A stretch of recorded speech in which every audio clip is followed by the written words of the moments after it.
Good morning, second English students.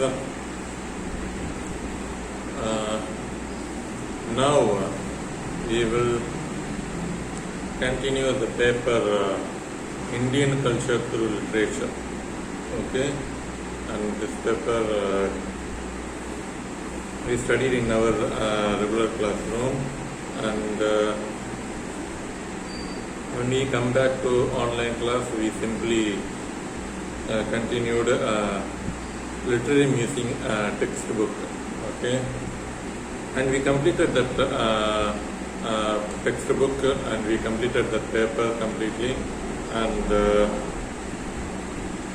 now we will continue this paper, Indian culture through literature, and we are yet to study the textbook Indian mythology and prose unit, effects of colonization, where mirrors are windows, and the Renaissance in India. Okay, and now we will the original text is sent to your Google Classroom. In Google Classroom yesterday I sent you the text of the effects of colonization by Michael Danino. Okay, so that lesson we will learn today, and this week fully we will learn this particular lesson, and in the next week we will learn the other prose lessons. Okay, and then we will move on to Indian mythology. Okay, so now effects of colonization by Michael Danino, and though this paper is prescribed, though this prose lesson is prescribed in Indian culture through literature, actually this paper is studying Indian culture, Indian life, Indian feelings, Indian emotion. So what are all the Indian emotions, what are all the Indian life, that is what we are studying in this paper. Okay, and at the same time, this particular lesson, effects of colonization, is also a post-colonial lesson. Okay, this lesson could be studied even in the paper post-colonial literature, new literatures in English. In that paper also we can include this lesson. Okay, why? Because it is celebrating Indian culture, and let's say for example, the purple hibiscus and the photograph of me, even a marriage is a private affair, the prose lessons. Okay, so the empire writes that these prose lessons, they all talk about how cunningly the Europeans enslaved our mind, they colonized our mind. Okay, and even literary musing also decolonizing the mind, that is also a post-colonial prose essay. This lesson, the effects of colonization, is also a post-colonial essay. These two lessons could be included in new literatures in English also. Okay, so they talk about actually the whole world there is a mentality. The mentality, the knowledge is spread all over the world. That is, Europe is great, European civilization, European religion, European language, European science and technology, European medicine. They alone are going to be great. They are superior than Eastern world, that is African and Asian world. And that's how the irony is that they made the Africans and Indians, Asians also to believe this wrong statement. And we have to deconstruct these statements, and we have to celebrate our own culture. Okay, so how the mind functions, how they colonize the mind, we need to decolonize the mind. For that purpose only we study these lessons and these papers. Today we have to change our attitude. Okay, so that should be the purpose, and that's why many lessons are prescribed for the syllabus on this topic. So even this lesson is also on that one. This Unlike Purple Hibiscus and Decolonizing the Mind by Thiago, they focus on Nigeria and Kenya. Purple Hibiscus focus on Nigerian culture and Nigerian lifestyle, celebrating Nigerian language, Nigerian religion. Okay, and this lesson, Decolonizing the Mind, focus on Kenyan language, GQU, Kenyan lifestyle, and Kenyan culture. Okay, and this lesson focuses on Indian language, Indian culture, Indian religion. Okay, so the only difference between decolonizing the mind and this lesson, the effects of colonization, is that decolonizing the mind focus on Kenyan language and Kenyan culture, and this lesson focuses on Indian language and Indian culture. Okay, so everything is going to be repetitive one, and this lesson is a short lesson, and that's why I selected this as the first one. When we learn this short lesson, and slowly and steadily we will learn long lessons. Okay, so the same point is that we need to decolonize our mind. Okay, that is what we learned in the previous lesson in literary music. And but this lesson is also says the same point, but focusing on Indian culture and Indian language. So the country, so Michael Denno says in the first paragraph, the country, so-called elite people were hypnotized by colonial master. They always assume that Western culture, Western thought, science are superior. Indian science thoughts and Indian culture are inferior to Western culture. Okay, so the country's so-called educated elite and rich and affluent people, so all the at least most of the Indian educated people, Indian elite people, they strongly believe that Western culture is a far superior one in science and technology, in religion and culture, language. So on all these aspects, West is great, and Indian culture, Indian thoughts and science are inferior. Okay, so this is a pathetic situation, and that is the pathetic reality in India.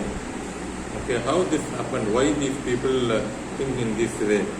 It is because India suffered for 2 centuries. Okay, India were ruled by British people for 200 years.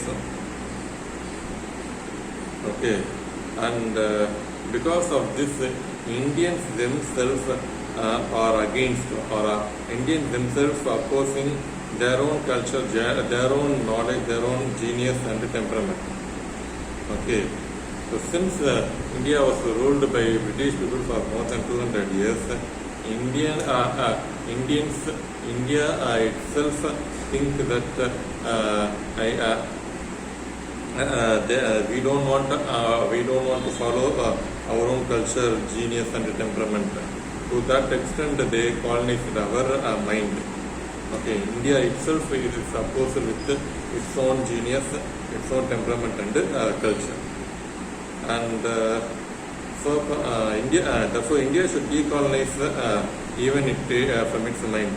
Though India got political independence, that alone cannot be satisfied. India should decolonize its mind. Though we got political independence, still our mind is enslaved to the Western culture. We need to decolonize our mind. That is the most important thing that we all must do. And so the historical background is not only British people, even Muslims also invaded India. They defeated and conquered India, and they also ruled for 400 years. Okay, from 12th to 13th century for more than 500 years, India was ruled by Muslims. Muslims are Muslims are not born in India. They came here and invaded India and they ruled India. Okay, and but they plundered India. They exploited India's wealth. Okay, they exploited Indian culture. Muslims, let's say sultans, Delhi Sultan and Mughals, they completely exploited India. They plundered India as wealth. Okay, that is the history. That is the true history. There is no false in it. There is no error in it. But the problem between the Muslim rulers and the British rulers is that Muslims never colonized Indian mind. They simply they did not give us political independence. They simply exploited Muhammad Ghazni, Muhammad Ghori. They plundered all the golds, and 70% of the India's gold were taken by Muslims, and they simply took their wealth to Saudi Arabia and their own nation. Okay, that is the real history. Today we don't have, even after exploiting so much of gold, India is still having, India is a great source for gold to the whole world. But if Muslims were not, Muslims did not invade India, defeat India, then India would be the highest gold producer in the world. That is the reality. Okay, so there's no doubt that Muslims invaded India, but they did. The most important difference between India, important difference between Muslim invasion and the British invasion is that British people not only colonized the land and the politics, but also our mind. But Muslims simply conquered the land and they invaded wealth, but they did not conquer our mind. So this is the most important difference. Okay, and Muslims also forced Indians to convert into Muslims. That is also a real history. But they did not conquer our mind. Okay. So, another important point is that British invaded India. They defeated, they colonized India under the mission that civilizing the Indians. Okay. And so they believe that it is white man's burden to civilize the Africans and the Indians and the Asians. So on this they justified in that. Okay, so what is the real culture? What is civilization? The concept of civilization is that they should speak, all people should speak English language, all people should follow Christian religion, and all people should follow Western dress code. So this is the mentality of the European, which is completely wrong one. Okay, so they justified, British people justified colonizing India and other countries by saying that we need to civilize Indians. Okay, if you want to civilize Indians, then they must follow Western culture. On this aspect, they colonized India. Okay, but they justified so, but that is not the real one. They have this wrong mentality. And Indians were forced to believe that Western culture is real culture and is real civilization. Okay, whether you like it or not, we are forced to believe that this is a good one. Okay, say for example, in a family function, I have to wear, I have to tuck in shirts. Okay, so I have to wear shirts and I have to tuck in